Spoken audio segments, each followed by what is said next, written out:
Ya, kita beralih ke informasi lain pemirsa. Ibu kandung Nizam, Lisnawati, melaporkan mantan suaminya Anwar Satib dan ibu tiri Nizam, TR.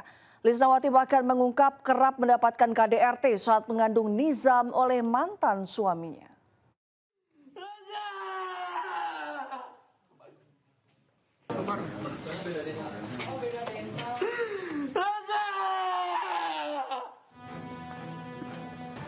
Sambil meneteskan air mata, Lisnawati mengaku sudah 4 tahun tidak bisa bertemu Nizam karena dibatasi mantan suaminya.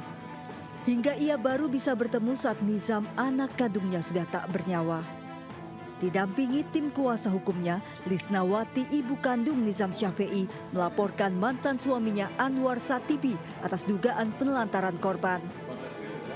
Ia juga mengaku selama menjalani rumah tangga dengan mantan suaminya mendapatkan perlakuan KDRT bahkan selama mengandung Nizam.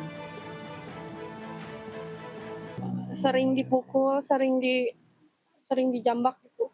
Termasuk sama almarhum tidak Bu waktu itu? Enggak, kan masih bayi juga. Masih bayi. Waktu dalam kandungan juga, udahlah kamu meninggal sama anak saya, bari bawa motornya diabrut-abrutin gitu. Tak hanya mantan suaminya Anwar Satibi yang dilaporkan, Lisnawati juga melaporkan TR, ibu tiri korban, atas dugaan pembunuhan berencana. Hingga kini polisi belum menetapkan tersangka meski status kasus sudah naik tahap penyidikan. Dari Sukabumi, Jawa Barat, Budi Setiawan, iNews melaporkan.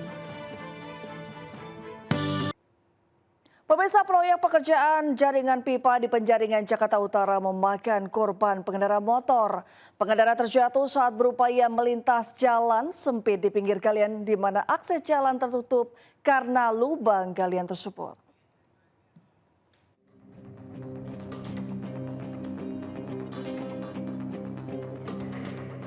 Rekaman kamera pengawas memperlihatkan seorang pedagang roti bersepeda motor yang terjatuh ke kubangan galian saat berupaya melintasi jalan sempit di pinggiran proyek galian di Jalan Sukarela, Penjaringan, Jakarta Utara.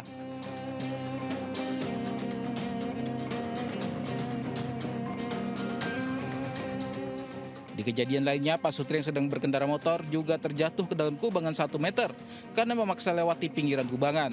Diduga pemotor kehilangan keseimbangan. Jalan di proyek galian perpipaan ini sebenarnya ditutup sementara. Namun sejumlah pemotor tetap nekat melintas, memanfaatkan jalan sempit pinggir galian, meski risiko terjatuh cukup tinggi. Pengendara beralasan terlalu jauh jika harus memutar menggunakan jalur alternatif. Ruang tempat orang mau lewat motor itu sempit, nggak bisa, orang kasih agak longgaran lah jalan dikit buat warga. Itu warga emang sempit, adanya sempit. Iya, jadi warga nggak bisa masih memutar, jangan jauh. Pasca kejadian, pihak proyek menutup lubang galian agar tak lagi makan korban. Pengendara pun harus menggunakan jalur alternatif. Dari Jakarta, Sofyan Firdaus, iNews melaporkan. Pemirsa, sebuah bis Transjakarta jurusan Tanjung Priok Senayan dikepung sejumlah pengemudi ojek online usai menabrak sesama rekannya di Jalan Gunung Sahari, Jakarta Pusat Selasa kemarin. Kecelakaan diduga terjadi akibat pengemudi ojol nekat menerobos lampu merah.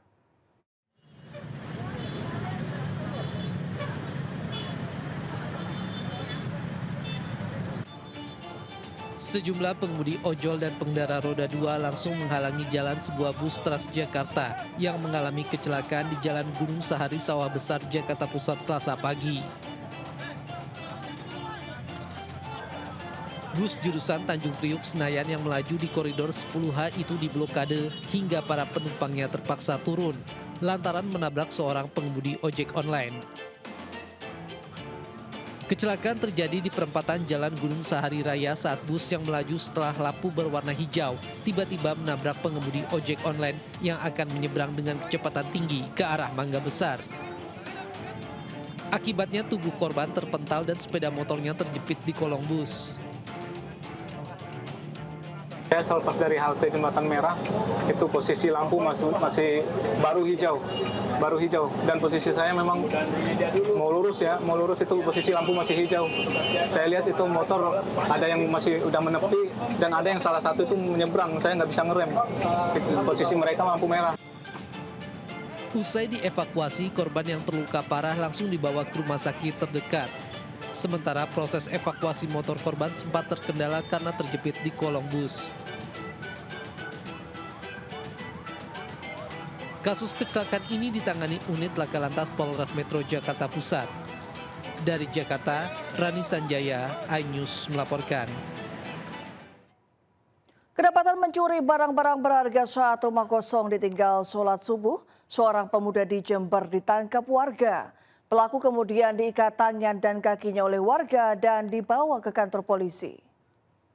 Tolong yo rek yo iki ono arek bangsal bergebang iki menyang ning Warga Kecamatan Puger, Jember menangkap seorang pemuda yang mencuri barang-barang di beberapa rumah warga yang ditinggal sholat subuh. Pelaku masuk rumah dan berhasil mencuri barang-barang berharga di rumah warga di kawasan Jalan S, Jember. Karena curiga keberadaan pemuda tersebut, warga kemudian mengecek 2 karung yang dibawa pelaku. Dan ternyata benar, isi karung tersebut berupa pompa motor, uang, gunting, dan perabotan rumah. Saat diinterogasi, pelaku mengakui jika barang tersebut diambil dari beberapa rumah warga. Warga kemudian menyerahkan pelaku ke Polsek Puger untuk diproses hukum. Diharapkan warga waspada saat akan meninggalkan rumah untuk melakukan sholat tarawih berjamaah. Meskipun sholat hanya di sekitar rumah, namun tetap saja kondisi rumah harus terkunci sempurna.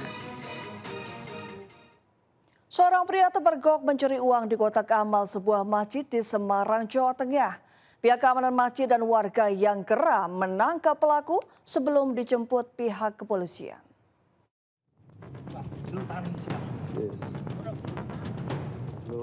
Pria ini terpergok mencuri uang di kotak amal masjid di Jalan Sedayu Tugu, Semarang.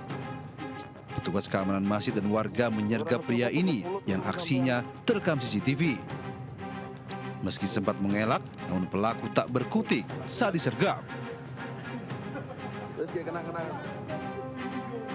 Aksi pencurian uang kotak amal masjid dilaporkan ke polisi. Polisi menggeledah pelaku dan menemukan uang sebesar Rp131.000 yang disembunyikan di sarung pelaku. Sebelumnya gerak-gerik pria bernama Baidowi 43 tahun diamati takmir masjid. Diduga pria ini sudah beberapa kali beraksi. Pihak masjid mengatakan uang di kotak amal sudah beberapa kali hilang. Ketika saya lihat memang itu udah lama kejadian, kita kok sempat kehilangan uang terus itu, tapi kok yang hilang itu uang kertas, ya kan? Ya jadi saya sempat curiga itu. Dari hasil pemeriksaan polisi, pelaku telah mencuri uang tidak hanya dari satu kotak amal masjid. Aksi serupa pernah dilakukan pada Agustus tahun 2025. Meski kasus ini ditangani polisi dari Polsek Genuk, namun pengurus takmir masjid tidak mengajukan tuntutan karena nilai kerugian relatif kecil, memungkinkan penanganan dilakukan dengan mengedepankan restoratif justice. Dari Semarang, Jawa Tengah, Doni Marendra melaporkan.